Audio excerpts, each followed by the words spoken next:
Okay, today is hopefully the day that I'm going to clear this cart out.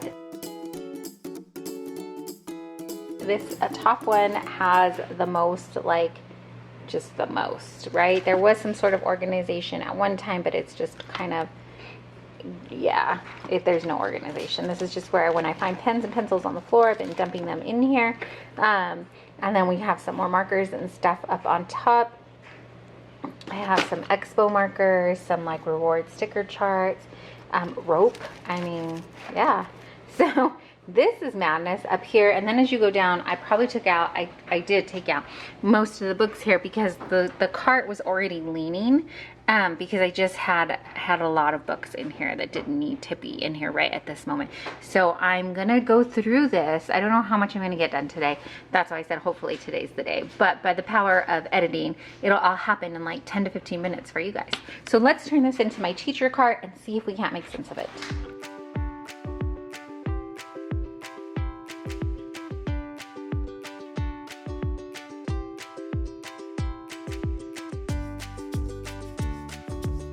First thing I'm gonna do is go through this bag here that I have that's got random markers and pencils and paintbrushes and stuff. You could probably just leave it all in the bag and just label it writing stuff, but I like it having I guess more micro organization, and sometimes that can be detrimental because it could just be a bigger mess. But we're gonna go aim for that today. We're gonna try to put all like the expo, the dry erase markers and wet erase markers together. I did kind of start that system. I have markers in here. I'm gonna see which ones work and which don't and toss out the ones that don't. I bought these scented markers because the scents, to see if they would help my youngest son with his sensory needs. And then this one housed dry erase things. So we have dry erase markers, dry erase crayons, and dry erase pencils. But it's kind of, it's too small a container because I also have these markers here.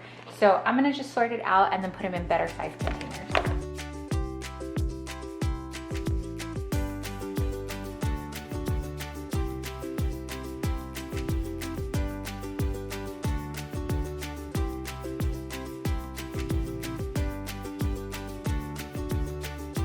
These pencils here, I showed in a different video, but these actually start out as these My First pencils. And what I just did was cut them in half and make two shorter type pencils because I find that this pencil is really long. Even for me, it's really long. So learning to write with something that long for little hands is kind of difficult. I do like the size of it, but I literally just cut it in half. And then this one, what I do is get an eraser and put it over on top.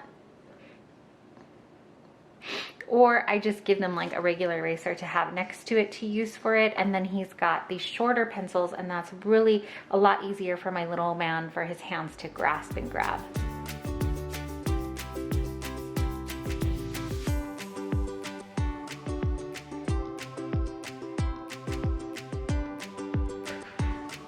Okay, I'm gonna be honest here. It's a few days later. Yes, a few days later. This is not a hard project.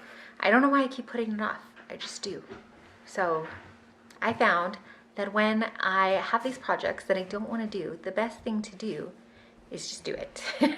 So that's what we're going to attempt to do today. We're going to try to finish this teacher cart once and for all. Like I said, it doesn't seem like it should be such a complicated project, but for some reason, I'm digging my heels in and I don't want to do it. Let's finish it. So what I'm envisioning this cart to look like is just a spot where I can, like, it's just a cart that I can kind of wheel around the house if I need to. So if we're watching TV and I want to go grade papers or get double check my kids' work and stuff, I can wheel it over there. Or if we're working in the school area or the kitchen area, I can kind of wheel it in that area and get stuff done there. So it'll house like my teacher manuals and pens, pencils, that kind of things that I need. I don't honestly grade my kids' work every day. I will grade, like, for sure their math more frequently, just so that I can make sure that we're on the right track, especially for my two older ones who are kind of doing math on their own. They kind of get into a groove and they know what pages they need to do, and they can kind of, once I give them the assignment, they know where to find their work and get it done. Where my youngest still needs pretty much one-on-one supervision. most of the time. I need to be in the same room with him for sure to get this done. But because I'm in the same room with him, I can easily look over his shoulder and make sure that he's doing it right and understanding the concept. For my other two, especially my high schooler, he'll go off and do his work, and then sometimes I can't see if I'm not going back in and checking it, I don't know that he's getting the concept done correctly. And I hate for him to get further down the line and have misunderstood a concept, and then we have to go back and redo all the work again so that we're understanding it, because math is one of those subjects where you build off what you've learned. So I'm thinking, so here is a stack of stuff already, and it is pretty heavy. This pink binder is my teacher planner. This black binder, and then the white binder is my kids, my two older ones, language arts, and then down at the bottom is a book that doesn't even go in here. It's a drawing book. So we can put that somewhere else. And originally I thought I would want to keep all of this on this cart, but because it is so heavy, whoa! Because it is so heavy, this cart is, and it's plastic, this cart is plastic, it is kind of leaning already because we had too many books on here. So I can't have as much as I wanted on here originally. I think I do have another cart that is metal, but we use that kind of for our STEM cart, and I don't want to take that away from the kiddos because it's been working really well for them. But I think what I'll do then is just find a different place to house these. I do have another grand project of going through all of this stuff here and kind of condensing and things like that, but one step at a time. So I'm gonna go through these, maybe not keep all of them in here, but pull out like a month at a time maybe and put it in here, and then we can just kind of cycle through that way. And then for my, man, there's papers, they're falling out everywhere, and this is what I don't want. And then as far as my teacher planner binder, I don't know if I'm going to keep it in this big binder. We'll see. Let's see what it looks like. In here, I just had some stuff that I was stuffing in there. I had made these school menus for my kids. My youngest especially loves going out to eat, and I can't remember originally where I saw this idea, but then I kind of took it and just kind of made it our own. But this is the school menu, and I had options here for their morning work, or what I was going to write down was their morning work, and then alphabet practice I wanted them to do. I say them because I also made one for my daughter. And then here was our main part of the menu, let's learn math, reading, and then we had quiet time, so we were going to put down our activities we were doing or let them choose. And then I had this extra sheet in case I have extra work I needed them to do to put in there. And then on the back here we had the kids special, when our work is done, it's time to have more fun, and then they can pick out their free time stuff. So I do really like this. I think that this would be a option to his like visual, this would be another visual schedule for him, but it isn't something that I ever completed, sadly. So it's things like this. Does anybody else have these projects where you like start them, they have good intentions, and never gets quite completed, and you're like, well, I don't want to stop it, and then it just gets put to the side? Anybody? Am I alone on this? So I'm gonna put this together. That's kind of, I think, what I had in this tub here was unfinished projects, or things I wanted to get back to, or probably things I just didn't have a home to. So this is just a bag, a really great size bag, like pencil bag, but oversized one. Here's one of these floppy folders. I could use this for the language arts. I think I will do that. And then what's left in here? Yep. So these are things that I wanted to like put into our school and we didn't do. We have some feelings wheel, my interests, a growth mindset. So these are things I printed off and I probably wanted to get done with them and didn't get a chance to get started with. Honestly, I'm overwhelming myself because I'm seeing all these half projects that I had started and didn't want to finish, and this is probably where the hesitancy was coming from, wanting to complete this project. Because the way that my mind works is I will see these half-finished projects and then I'm like, oh, more to do on my to-do list, more to do, things I need to get done. Instead of just saying, it will get done in due time, but I have to finish this one project first. I hope that makes sense. Let me know. When I can see half-finished projects, it feels I'm just adding so much more weight to me instead of giving myself grace and saying, I will get to it, and if we don't get to it, then it wasn't that high of a priority. So I think that what I will do is go ahead and put this aside and make myself a little space on here of projects that I want to get to that I can put into future lesson planning. Yeah, I think that's what I'll do. I'll have a future lesson planning area, a area for my kids to turn in the schoolwork that is done and I need to grade, and then just a spot too for the markers and pens and pencils or things like that that I may need. Let's try that approach.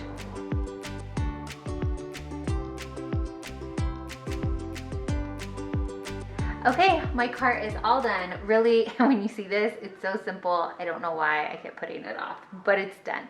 As the seasons change and as just life changes, so it'll probably evolve and keep moving and grooving and all that good stuff. But let me show you what we are going to start out with and see how it works out for us. So this top shelf here, or this top area tray, I went ahead and I left this little paper or book organizer. This is from the Dollar Tree, and I just added in 3 plastic folders, and this will be where my kids, there's one for each of my kiddos. So this one's for my oldest, this one's for my daughter, and this one is for my son. And then as they have papers that I need to get back to or I need to grade, they can stick it in there. So like my son finished an algebra test, and he doesn't like to take his papers out of the book, so he just went ahead and threw the whole book in there for me to grade. So I know if there's something in there, I need to get to it and take a look at it. And so that's going to be their spot where they can put stuff for mommy to look at. They have a separate spot if they just want to share their work with daddy, like if I don't need to grade it and they just want to share their work with him. So this is for me if I need to grade it or give feedback on it. In this pouch here, you saw I just went ahead and kind of organize this stuff out. I organize a lot in baggies, especially when I don't have containers for them. So these are just like handheld pencil sharpeners if we need to go on the road somewhere or something like that. We need to throw a pencil sharpener in the bag. We have these. These are erasers. We're always losing them or can't find them. I love this eraser. This is actually mine. I just love that it's big and you can this little piece pulls out and puts on, but I haven't been able to find them, so I kind of just keep this one, and I like to keep it next to me and keep it safe so I can find it. But lots of little pencil top erasers and things like that. And then it's got, fasteners, paper clips, things like that I may need if I want to group papers together. A stapler, a timer, whiteout, and then there's just more pencils, pens, red pen, things like that. So if I need to do it in a different color for them or something, we have that in there. And then there is another pencil sharpener in here that is not in the baggie, and this one is because this has this big round one. Those are for my youngest son. Sometimes he will still use these big, like my first pencils, and to find a sharpener for it was so hard for me. Oops.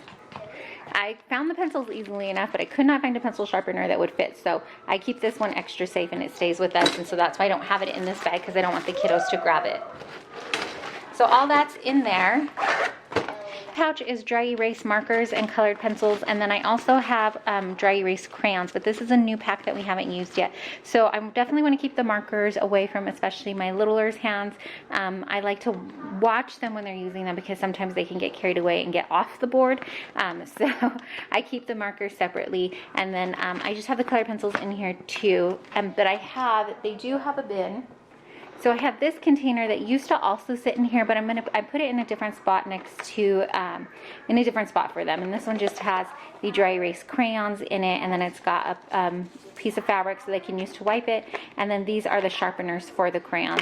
So these are the ones that are already being used and opened up, and so I have this separate for them, and that way if they ever just want to draw on the board or something, they can grab these freely. But these I prefer for them to ask me first, so that's why they're separated.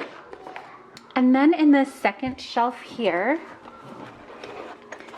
I just have one of these really simple folders. This one my daughter actually had an extra of, and she said we can use one. I could use one. So this is just one of those really simple folders. This is where I'm going to house the projects that I want to work on. These are the projects that I was saying sometimes can overwhelm me because, oh yeah, I meant to get to them, but I haven't finished them, things like that. So we were going to do a STEM project on Jack and the Beanstalk, and I had a reader that went with it. I want to start doing these kind of projects with them, the social emotional stuff, and then their school menu. So I put that in here with my folder that I put together. And this folder, what I ended up doing was I kept the this pencil pouch. I have a color for each of my children. I have 3 kids, so I have 3 different colors, and then some pencils, white out. And then I have just about a month's worth of language arts for my son, and then my daughter also I put in a month's worth for her. So she is doing Sunlight, he is doing Book Shark, but they're very, very similar in their layout. So I just have a month's worth in here rather than those 2 big binders that have the whole year. And then behind here, what I did was take out some pages. I took out some pages from my planner, from the homeschool planner, and I put them in here, so we just have like our overall school view. This, if you've seen the planner video, my teacher planner, I will link it in the cards and down below for you, but I explain what this stuff is here, and then I just have a sticky note on here, and that goes to the particular week that we're working on. And so I put about a month in here. I think I actually have 2 months in here, but I put it in there because it is lighter, and then that way it doesn't weigh it down so much. And I don't have to worry about the wheels bending more. But I put these 2 together so that as I'm looking in my planner and planning out, I'll know that these are the projects I want to start planning for, and I can get them in the planner and actually get to doing them. Or at least that's the hope anyways, right? And then down at the bottom, I just have some of my teacher guide books. Mostly it's for my high schooler. My daughter's math curriculum has a teacher book too, but I'm able to, I thankfully don't need the teacher instruction manual and answers in that for her. But I do need my son's algebra, the answers in there sometimes for him, or if we need further explanation. So I just keep some of these in here. So mostly it is for my son, but or my high school son, I should say, because I have 2 sons. But these are just where I'm keeping the teacher manuals for grading, and then if we need further explanation, I know they're in here. And then that is it. Thank you so much for coming alongside me as I finally got this project completed. I really appreciate you taking your time out and watching our videos. If you like this video, please be sure to give it a thumbs up and comment down below. Let me know if this ever happens to you, where you have a project and you want to get it started, but you just can't. Better yet, share with me if you do these homeschool kind of projects where you have papers printed, because you're gonna do this. You're gonna do it eventually in your school year, but you just haven't found room to get it like actually executed. Let me know if I'm not alone.